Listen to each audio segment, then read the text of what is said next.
Hey everyone, it's Quiet Riot here today with my Christmas podcast, and subject is beware of Grinches who spoil the true meaning of Christmas. And you have to cut me a little bit of slack. Sitting out on a cold porch, there's no heat out here, and I'm working with pretty bad cold. So if I start hacking up a lung about halfway through here, or I have to stop to get a drink of water, just stick with me. We'll get through this. But anyway, I'm going to cover some material here. We're going to get into the true meaning of Christmas, which I believe has a lot to do with giving and not so much consuming, like they teach us in today's culture. Buy, consume, consume. I don't think it has as much to do with buying your significant other an iPad or an Xbox One, or the newest, trendiest clothes or jewelry that's out on the market, perfume, what have you. I mean, I know those things are great, but that's really not how I was raised. In the Methodist Church back in the day, that's not what Christmas is really supposed to be about. It's more about giving, and of course, being with family and loved ones. That has a lot to do with it as well. But there is a real difference between giving and consuming, or just gift buying. And we're going to get into that today, and I'd love to hear your thoughts, feedback, anything that you guys like to comment on here. That'd be great. The more interaction, the better. I always like hearing everybody's feedback and comments. That's really why I do these podcasts. It's for all of you, and I get on my soapbox, I put my views out there, but more than anything, I want to hear what you all have to say. And I'm going to talk about the issue. We're going to talk a lot about the least among us in this podcast, and I will try to keep it short to around 8-9 minutes. I don't have a timer here, so I'm not sure how long it's going, but I'm going to try to keep it brief. I know y'all don't like sitting through the really long ones, so. But we're going to talk about the Walmart workers, the McDonald's, and other fast food workers out there who have been striking lately for a higher minimum wage. A lot of them trying to get $15 an hour wage. And let's keep in mind that that movement among the striking retail workers and the fast food workers primarily started on the coast, in the bigger cities like New York, like Los Angeles, Seattle. Of course, the striking, this movement has kind of spread nationwide now, in more so in the urban cities and the larger cities, but also in some of the smaller burbs and towns. But a lot of people comment, well, $15 an hour, that's they're asking for too high of a wage.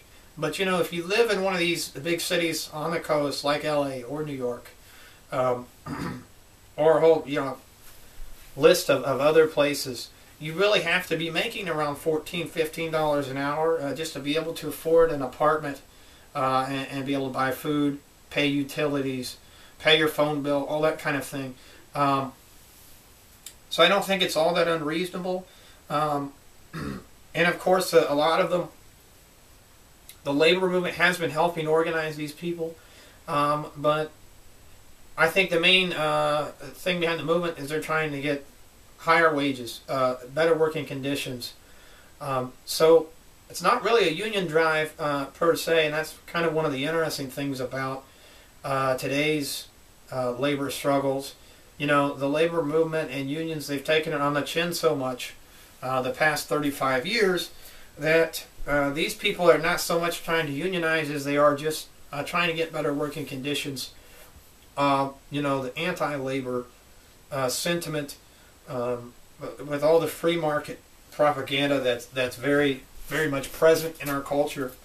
It's been around so long, it's been beaten into our heads and shoved down our throats so much that a lot of these workers aren't so much. It's not like it's a card check campaign, or they're trying to bring a union in.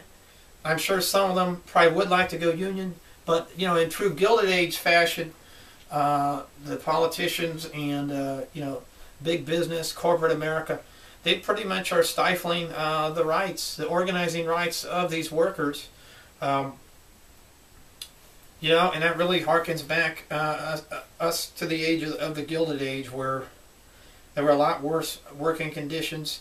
When you had young children working in factories, poor working class children, instead of going to school, they used to put them to work in the factories.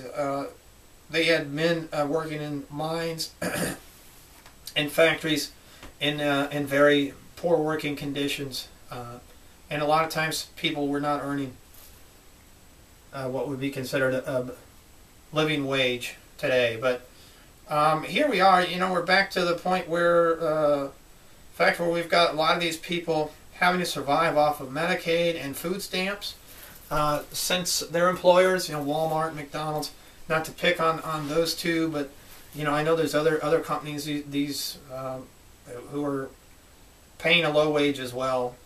Just one second. But the problem here is that the taxpayers, people like you and me, anyone who works and pays taxes, we're having to foot the bill. We're having to make up the difference for these workers, since their employers don't pay a living wage, so that we can provide them with food stamps, Medicaid, and a lot of these people are breadwinners for their families, and they have children.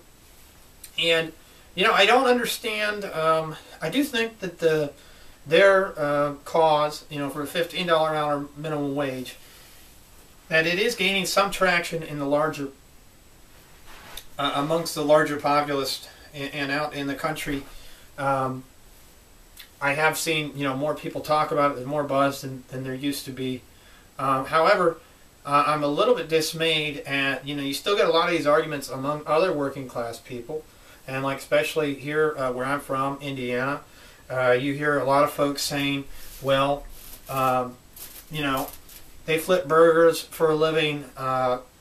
They're checking people's groceries out, whatever. If they work at Walmart, why would these people expect? Why would they expect a high wage? And they need to go to college and get a degree if they want a higher wage. You hear a lot of that kind of thing amongst and it gets me when you hear it coming from other working class people who aren't making a high wage. I don't understand why this has always been a problem in American culture and American politics. Working class beats up on each other, and instead of coming together and organizing, fighting for our rights, fighting for union rights, and fighting for better wages, working conditions, like we used to in the good old days, like back in the 50s and 60s, when we had more union workers, and we had a better quality of living, and a large, strong, broad middle class. That middle class, as most folks know, I don't need to sit here and talk about it. We know because we live it. But that middle class is pretty much gone. We've got 1/3 of people in the 18 to 34 age group now who are still living with their families. And it's really kind of a sad fact in American culture. And this information was put out there by a recent Pew study here this year. But 1/3 of people ages 13 to 34 still living with their families. You've only got around 1/3 who own their own home, and then about another 1/3 who's either renting an apartment or they got roommates, some kind of setup like that. But one of the large reasons for that is the lack of good jobs out there, and not just for people with high school diplomas that are going out to the workforce trying to find work. like back in the old days, we had those good factory jobs. We could go and work at a factory. You didn't need a college degree. And most of those jobs were union, like at the towns where I grew up around, Anderson, Newcastle, Muncie. We had large auto plants in every one of those towns, and actually both my grandfathers retired from Delco, Remy, and Anderson, which was a General Motors parts plant. And they made great livings. They raised, both the family my mom and dad grew up in were provided for. They grew up in strong middle-class families because of those good factory jobs that we had back in the day, where they were represented by a union and they had good wages, benefits, and a pension. Nowadays, that kind of a job, that kind of an existence has all but gone away. It's like you need an engineering degree or some very specialized trade and background almost to get jobs like that anymore. And if you are able to get a factory job, you have people with skilled trade who get them. They don't tend to pay like they used to, and they don't tend to be as lucrative of positions as they used to be either. They're a lot more liable for the factory to get up and move or be outsourced, which is what happened to all those factories I just mentioned in the towns around where I grew up. But anyway, getting back to the true meaning of Christmas here, I got my notes, so just want to make sure I cover all the... also servers only make $2.13 an hour here in Indiana and in a lot of states around the country. And, that needs to be addressed. It makes no sense to me to make $2.13 an hour, far from a living wage. That's before tips. So, of course, the thought is that they're going to make their money off of tips, and they're going to be able to do well that way. But, I personally have never worked as a server. I've had a lot of friends who have, though. And, I've certainly worked my fair of low-wage jobs in retail and telemarketing. Customer service. I've worked a lot of jobs like that that didn't pay that high of a wage, and so I know that servers, they need to make good tips. But the bottom line is they're not going to make good tips every night that they work, and a lot of times servers may only get 25, 30 hours a week. Also, some of them get a lot of hours and they're full time, but you've got others a lot that are in the part time class, and so. Why we have this separate law, obviously it benefits restaurant owners and hospitality groups, but not good for the workers at all. They ought to be making the regular minimum wage, which right now is at $7.25. I understand there's a bill in Congress trying to raise it to $10.10 an hour. A lot of that's being driven by the striking service sector workers. But, I don't understand. Why are we not talking about these bread and butter issues, like the plight of the servers, the retail, and the fast food service workers?